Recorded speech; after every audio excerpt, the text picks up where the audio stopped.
नमस्कार दोस्तों, यहाँ पे आज मैंने बनाया है क्रिसमस कपकेक और इसके लिए देखिए कित हमने ये पेपर कप लिए हैं और दूसरी बात ये देखिए कि आप कितना बढ़िया केक बना है और कितना फ्लफ़ी है। दूसरी बात है कि इसके अंदर जितने भी नट्स डाले हैं वो आपको सतह पे नहीं दिखाई दे रहे हैं और सॉफ्टनेस, टेस्ट इसका बहुत ही लाजवाब है। तो इस केक के लिए आपको पहले से तैयारी करने की ज़रूरत नहीं है। जब मन करता है, तुरंत आप इसको बना कर के और इसे सर्व कर सकते हैं। तो इसको मैंने कैसे बनाया है, आज चलिए मैं बताती हूँ। तो ये देखिए केक के लिए पहले मैंने ले लिया दूध, हाफ़ कप लिया है दूध और लिया है विनेगर। सिरका बोलते हैं जो, व्हाइट सिरका 2 प्रकार से आता है, तो ये कप मैंने हाफ़ कप में लिया है। जो कप हैं हमारे मेजरमेंट वाले कप हैं और सिरका लिया है और हमने इसमें हाफ़ टीएसपी मैंने सिरका लिया है इसमें, ठीक है? तो मैं आपको बताऊँ कि इसको दूध को हमने क्या करना है, कर्ड मिल्क बनाना है। जब हम इसमें थोड़ा विनेगर डाल देंगे, हाफ़ टीएसपी के बराबर, हाफ़ कप दूध में, दूध हमारा है रूम टेम्परेचर, फ्रिज की रखी हुई चीज़ें नहीं लेनी है हमने, तो ये डाल दिया हमने विनेगर, तो ये हाफ़ टीएसपी हमने विनेगर डाला, हाफ़ से आप 1 टीएसपी तक डाल सकते हैं। और अब इसको छेड़ना नहीं है 10-5 मिनट के लिए, 5 मिनट मैं इसको रख दूँगी, तब तक मैं दूसरी तैयारी करूँगी।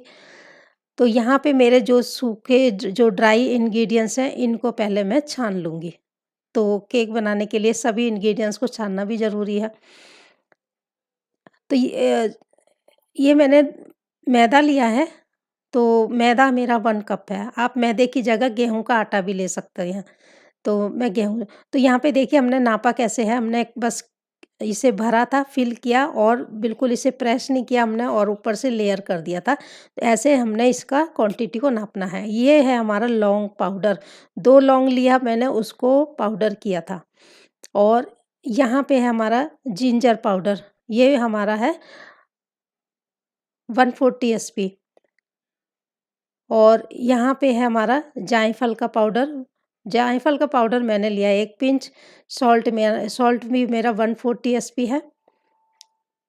हाफ़ टीएसपी तक डाल सकते हैं आप, तो मैंने 1/4 टीएसपी सॉल्ट लिया है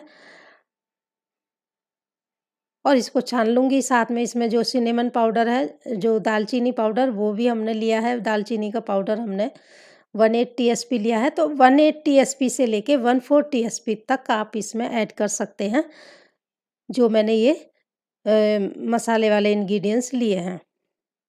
तो इन्हें छान लिया मैंने। अगर आपके पास जायफल का पाउडर नहीं है तो आप इसमें इलायची पाउडर डाल सकते हैं, ग्रीन कार्डामम। अब ये देखिए सूखे इंग्रीडिएंट्स को हमने मिक्स कर लिया है।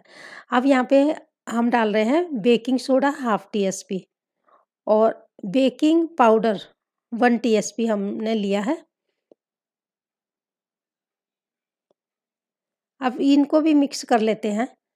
अब यहाँ पे ड्राई फ्रूट्स मैंने लिया है किशमिश, काजू, बादाम और टूटी फ्रूटी। तो आप अपनी पसंद का कोई भी फ्रूट्स ले सकते हैं। ये मैंने 1/4 कप लिया है टूटी फ्रूटी, 1/4 कप मेरा काजू और बादाम, इनको मैंने छोटे-छोटे टुकड़े काटे हैं और यहाँ पे मैंने 2 टेबल स्पून 1/4 कप ही है हमारा किशमिश, ये लिया है। अब इनको मैंने अच्छे से पहले कोट कर लूँगी। जितना भी मेरा मैदा है उसमें मैंने ड्राई फ्रूट्स को अच्छा कोट कर लिया है। इसका रीज़न है, अगर आप इस टाइप से नहीं करते हैं तो आप डायरेक्ट अगर जैसे बेस बना लिया आपने केक का, बेस बना कर के फिर ऊपर से आपने ड्राई फ्रूट डाल के मिक्स करा तो उसमें पता क्या होगा, आपका सारे ड्राई फ्रूट्स नीचे की लेयर में चले जाते हैं और बीच में आपको कहीं पे भी केक में ड्राई फ्रूट्स नहीं दिखेगा। तो इसीलिए सबसे पहले ड्राई फ्रूट्स मैदे में कोट कर लो अच्छी तरह से। अब यहाँ पे देखिए मेरा दूध जो कर्ड हो गया है, इसमें देखिए कहीं-कहीं पे दही के लम्स आ गए हैं। इससे पता क्या होता है, हमारा जो केक है फ्लफ़ी बनता है। विनेगर जब आप दूध में मिक्स करके डालिए या फिर अलग से भी डाल देंगे चलेगा, तो उससे क्या होता है जो हम बेकिंग पाउडर, बेकिंग सोडा डालते हैं तो ये कुछ केमिकल रिएक्शन होता है जिससे एयर वेपोरेट होती है और जब एयर वेपोरेट होती है तो यहाँ पे केक में जो छलनी टाइप के होते हैं वो बनते हैं, इससे वो स्पंज बनता है। अब यहाँ पे मैंने ऑयल डाला था हाफ वो 1/4 कप और हाफ कप मैंने डाला था शुगर पाउडर और यहाँ पे हनी डाल रही हूँ, शहद। तो यहाँ पे मैंने 1 टेबल स्पून लिया है, आप 2 टेबल स्पून तक इसे ले सकते हैं। तो ये जिनके भी केक अगर फ्लफ़ी नहीं बनते हैं, तो जब वो दूध डालते हैं केक में, उस समय आप 1 टीएसपी अपना विनेगर डाल दें और रख दें उसको और फिर आप अपना केक बना कर के देखिए, सॉफ्ट बनेगा, फ्लफ़ी बनेगा। अब यहाँ पे हम डाल रहे हैं वनीला एसेंस 1 टीएसपी मैंने इसमें ऐड कर दिया है। तो अब इसको थोड़ा-सा ब्राउन कलर देना है। ब्राउन देखिए मैंने इसमें ब्राउन शुगर नहीं डाला है, तो मेरे पास नहीं है तो मैंने क्या किया इसके अंदर डाल दिया है ब्राउन कलर। तो इसमें थोड़ा-सा ब्राउनिश कलर में ये केक बन जाता है। अब ये मिक्स कर लिए मैंने सारे जितने भी इंग्रीडिएंट्स हैं। अब ये सूखे इंग्रीडिएंट्स में हम अपना जो है दूध का बेस को पूरा ऐड कर देंगे और इसे मिक्स कर लेंगे। तो स्पैचुला से ही मिक्स करना चाहिए क्योंकि जितने भी हमारे फ्रूट्स हैं ना, वो हैंड विक्स में अंदर आ जाते हैं। तो मैं स्पैचुला ले लेती हूँ।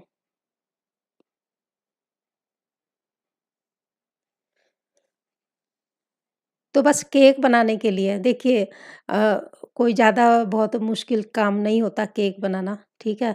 आप दूध लेते हैं, ज़रूरी नहीं है हम लोग सोचते हैं मैं तो थोड़ा-सा और कलर डाला है ब्राउन कलर, थोड़ा-सा और कलर इसको कर लेती हूँ। तो अब यहाँ पे आप देख रहे हैं ना मेरे केक का जो बैटर है कितना गाढ़ा है, इसना इतना थिक रखना है। जभी भी आप कोई भी ड्राई फ्रूट्स डाल कर के केक बनाते हैं, उसके बैटर को बहुत ज़्यादा पतला मत कीजिए, ठीक है?